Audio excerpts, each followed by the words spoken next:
গতকাল জুলাই সনদ বাস্তবায়ন যে আদেশ জারি করা হয়েছে সেটা নিয়ে সংকট কি মিটে গেছে? মানে সংকট হবে এটা মনে করা হচ্ছিল, আমি অন্তত করছিলাম।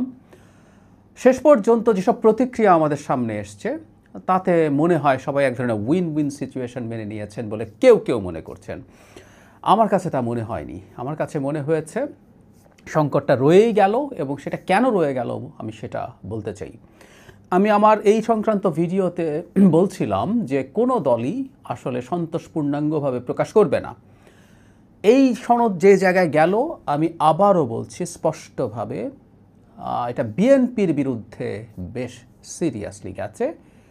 এনসিপি এবং জামায়াত প্রতিক্রিয়া জানিয়েছেন। আমরা দেখেছি জামায়াত গতকাল রাতেই একটা বৈঠক করে তারা জানিয়েছেন যে তারা এই সনদের যে আদেশ সেটাকে তারা সমর্থন করছেন, তার জন্য ধন্যবাদ জানাচ্ছেন। কিন্তু গণভোটটা যেহেতু নির্বাচনের দিন হচ্ছে, এটা যেহেতু আগে হচ্ছে না, সেটা তারা এটাকে প্রত্যাহার করতে বলছেন, প্রতিবাদ করতে বলছেন। এমনকি তাদের যে কর্মসূচি ছিল, মানে যমুনা ঘেরাওয়ের যে কর্মসূচি, সেটা তখন পর্যন্ত বলবৎ ছিল। পরে কী করবেন আমরা নিশ্চিত নই।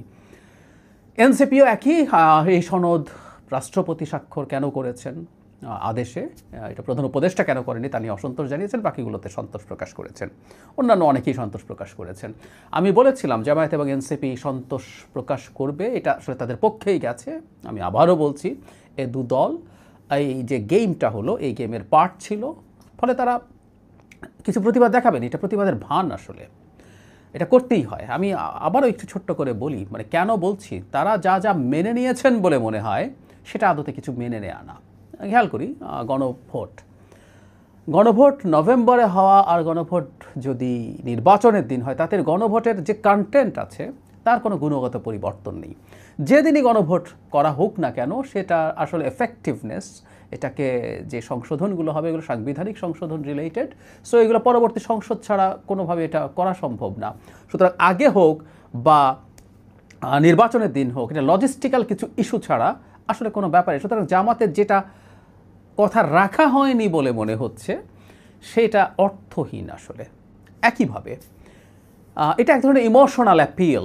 এটা নিয়ে যদিও সাংবিধানিক সংকট হতে পারতো, এনসিপি যেটা বলছিল যে এটা প্রধান উপদেষ্টা সাইন করবেন, কারণ এটা গণভ্যুত্থানের যে জনগণের সার্বভৌম ক্ষমতার যে অভিব্যক্তি, সেটা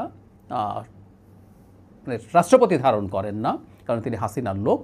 এটা প্রধান উপদেষ্টাকে করতে হবে। ইনফ্যাক্ট যেই স্বাক্ষর করুক না কেন, আমরা ওই টেকনিক্যালিটিসে ঢুকছি না, যদিও এই আলাপ আছে যে রাষ্ট্রপতি এই ধরনের আদেশ জারি করতে পারেন কি না এই সাংবিধানিক অবস্থার মধ্যে থেকে, এসব প্রশ্ন আছে। কোনো একদিন সময় করলে হয়তো এটা নিয়েও কথা বলবো। যাই হোক, তো এখন যেই স্বাক্ষর করুক না কেন, দিনের শেষে যে আদেশ আছে, এই আদেশের কন্টেন্ট কিন্তু একই। ফলে এনসিপিকেও তেমন কিছুই ছাড় দিতে হয় নাই। ঝামেলা বেঁধে গেছে বিএনপির অন্তত কয়েকটা গুরুত্বপূর্ণ নোট অফ ডিসেন্ট থেকে বাইরে নিয়ে আসা হয়েছে। আমি গতকালই আলাপ করেছি, আপনাদের মনে থাকার কথা। খতে হচ্ছে যেগুলো নোট অফ ডিসেন্ট নিয়ে বাস্তবায়ন করা হবে, ফাইন। ঘতে একটা সান্ত্বনা পুরস্কারের মতো যেগুলো বাহির করে নিয়ে আসা হয়েছে, তার বাইরে অন্য যেসব অপ্রধান বিএনপির কাছে যেসব নোট অফ ডিসেন্ট বা কম গুরুত্বপূর্ণ, সেগুলোর ব্যাপারে বিএনপি যদি ক্ষমতায় যায় তাহলে সে ঠিকঠাক মতো এগুলো বাদ দিয়েই করতে পারবে বলা হচ্ছে। এটা একটা ধরনের সান্ত্বনা পুরস্কার ধরিয়ে দেওয়ার মতো। খতে তত্ত্বাবধায়ক সরকার, যেটার বাস্তবায়নের একটা স্টেজ নিয়ে বিএনপির নোট অফ ডিসেন্ট ছিল, কমিশনগুলোর ক্ষেত্রে, নির্বাচন কমিশন ছাড়া অন্যগুলোর ক্ষেত্রে ছিল, এবং আপার হাউসের পিআর নিয়েছিল। এখন গণভোটের মাধ্যমে বিএনপিকে সেটা করতে হবে। এখন প্রশ্ন হচ্ছে, বিএনপি কি মেনে নিয়েছে? আসলে বিএনপি গতকাল সন্ধ্যায় একটা বৈঠক করেছে স্থায়ী কমিটির। সেই বৈঠকের পর তারা একটা স্টেটমেন্ট দিয়েছে। সেই স্টেটমেন্ট পড়ে আমার কাছে মনে হলো BNP for the time being down play করছে, এবং বিএনপির কিছুদিন আগের একটা স্টেটমেন্টকে যদি আমরা এটার সাথে যুক্ত করি, তাহলে আমি মনে করি যে ফর দ্য টাইম বিং তারা এক ধরনের সফট অ্যাটিটিউড দেখালেও এই গণভোট তারা সেই অর্থে অ্যাকসেপ্ট করছে না। আমি জানি না, তবে যদি কোনো ধরনের আন্ডারস্ট্যান্ডিং হয়, এটা যে কোনো বিবেচনায় খারাপ হবে না, কিন্তু তাদের স্টেটমেন্ট তা বলে না। কেউ কেউ বলতে পারে এটা এক ধরনের মুখ রক্ষার জন্য, কিন্তু বিএনপি এটা মেনে নেবে আমি আসলে নিশ্চিত নই। স্টেটমেন্টে যেটা হয়েছে, প্রধান উপদেষ্টাকে তারা অভিনন্দন জানিয়েছেন, ধন্যবাদ দিয়েছেন গণভোটটা একই দিন করার জন্য, সেটা ঠিক আছে। কিন্তু যে জায়গাটা তিনি বলছেন, সভায় 17 অক্টোবর ঐক্যমতের ভিত্তিতে স্বাক্ষরিত জুলাই জাতীয় সনদের ওপর জনগণের সম্মতি গ্রহণের জন্য গণভোট অনুষ্ঠান এবং শিগগিরই জাতীয় সংসদ নির্বাচনের আয়োজন করার জন্য সরকার ও নির্বাচন কমিশনের প্রতি আহ্বান জানানো হয়। বিএনপির আগের যে অবস্থানটা সেটাই তারা আবার বলছেন। 17 অক্টোবর যে সনদ স্বাক্ষরিত হয়েছিল, অর্থাৎ যে সনদে নোট অফ ডিসেন্ট ছিল এবং প্রথম কথা ছিল এই নোট অফ ডিসেন্ট সহই গণভোটটা হবে। এখন যেভাবে ঘতে দেয়া হলো, এটা ক খ বাদ দিয়ে ঘতে মানে দুটো থাকলেই হতো আসলে। মানে এই গণভোটটা কীরকম হতে পারতো? 30টা যেগুলো আছে কারো নোট অফ ডিসেন্ট নেই, সেগুলো বাস্তবায়ন করে ফেলবে। আর আরেকটা অপশানে থাকতো তাহলে যে নোট অফ ডিসেন্ট যেগুলো আছে, যার যার আছে তার বাইরেরগুলো সে করবে। এভাবে এই জিনিসটা করতে পারতো। যাই হোক, এখন যে জিনিসটা দাঁড়ালো সেটা হচ্ছে বিএনপি 17 অক্টোবরের কথাটা স্মরণ করিয়ে দিচ্ছে। আমি ধারণা করি বিএনপি আসলে এই গণভোট অ্যাগ্রি করছে না। তারা এর আগে 2-3 দিন আগেই যখন আরেকটা স্থায়ী কমিটির বৈঠক হয়েছিল, সেখান থেকে তারা ক্লিয়ারলি জানিয়ে দিয়েছেন যে দল যে বিষয়ে নোট অফ ডিসেন্ট দিয়েছে ক্ষমতায় গেলে সেগুলো বাস্তবায়ন করার কোনো দায় দায়িত্ব তাদের নেই। ইনফ্যাক্ট নোট অফ ডিসেন্ট মানেই হচ্ছে এটা আলোচনার সময় তারা এই কাজটাই করেছেন। ফলে বিএনপির স্টেটমেন্টটা আমার কাছে একটু সফটলি বলা হলেও আসলে একই কথাই বলা হয়েছে বলে মনে হবে। মানে কেউ বলতে পারেন এই সফটলি বলা মানে হচ্ছে বিএনপি এটা রাজি হয়েছে বা অনেকটা রাজি হয়েছে। আমার তা মনে হয় না। বিএনপি আসলে এই কাজটা করেছে মূলত আমার ধারণা নির্বাচন নিয়ে যেন সংশয়টা তৈরি না হয়। কারণ এটাও আসলে একটা ফ্যাক্ট, বিএনপিকে দীর্ঘদিন থেকে এই নির্বাচন নিয়ে সংশয় তৈরি হতে পারে এই জুজুটা সামনে রেখেই অনেক কিছু মানানোর চেষ্টা করা হয়েছে।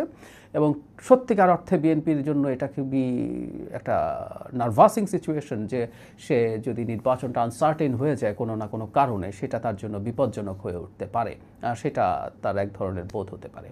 এখন কেউ বলতে পারেন যে বিএনপি কি তাহলে নির্বাচন হওয়ার সময়ও সে গণভোটে কি করবে? আমি বলেছি হ্যাঁ, এটা আসলে সামনে দেখার ব্যাপার হবে।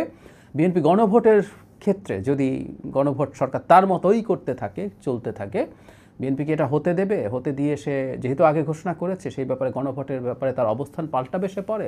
আমরা জানি না। নাকি গণভোটের আগেই সে তার জাতীয় নির্বাচন যত কাছে আসবে, তফসিল হয়ে যাওয়া বা প্রসেসে ঢুকে যাওয়ার পর গণভোটের ব্যাপারে সে তার অবস্থান ভবিষ্যতে জানান দেবে, এগুলো সময় বলবে। কিন্তু যে কথাটা বলছিলাম, বিএনপি এখন পর্যন্ত যেভাবে গণভোট হতে যাচ্ছে এটা মূলত বিএনপির জন্যই ক্ষতিকর হয়ে দাঁড়াচ্ছে।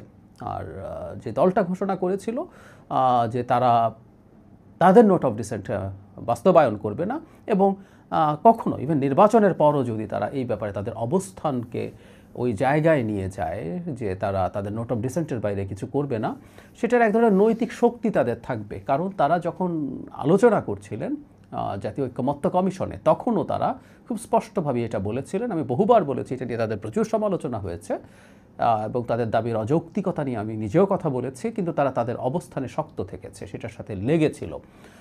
ফলে তার ওই নৈতিক জায়গাটা আছে। কেউ বলতে পারবে না বিএনপি বিট্রে করছে। আর আমি আগেও বলছি, এই কথাটা বারবার স্মরণ করিয়ে দিতে চাই। কেউ বলতে পারেন গণভোটে এগুলো পাশ হয়ে এসছে, গণভোটে একটা অপশনের মধ্যে আরও কতগুলো ঢুকিয়ে দিয়ে যদি হাঁ দেয়াতে বলেন, সেটা দিয়ে আসলে এটা কিছু অ্যাস্টাবলিশড হয় না। আমি আলাদা একটা ভিডিও করে দেখিয়েছিলাম, বিস্তারিতভাবে আলোচনা করে দেখিয়েছিলাম বিএনপির নোট অফ ডিসেন্ট যেগুলোতে আছে। আইডিয়াল একটা সংবিধান যখন আমরা লিখতে যাই গণপরিষদে, যেটা আলোচনা হয়ে কনস্টিটিউশন তৈরি হয়, ভোটাভুটি হয়ে তৈরি হয় আগে গণপরিষদে, তারপর গণভোটে যায়, এটাই আইডিয়াল প্রসেস। সেটা হলে জনগণের সামনে কোনোভাবে বিএনপির নোট অফ ডিসেন্টগুলো যেত না। কারণ সংসদ কাম গণপরিষদের একটা পার্লামেন্ট যদি হতো নির্বাচনের মাধ্যমে, সেটা বিএনপি সংখ্যাগরিষ্ঠ হতো, সুতরাং তার নোট অফ ডিসেন্ট ওখান থেকে পাস হয়ে যেত না। এই ট্রিকটাই করা হয়েছে আসলে। এক ধরনের চাপিয়ে দেওয়ার মানসিকতা আমরা দেখতে পাচ্ছি।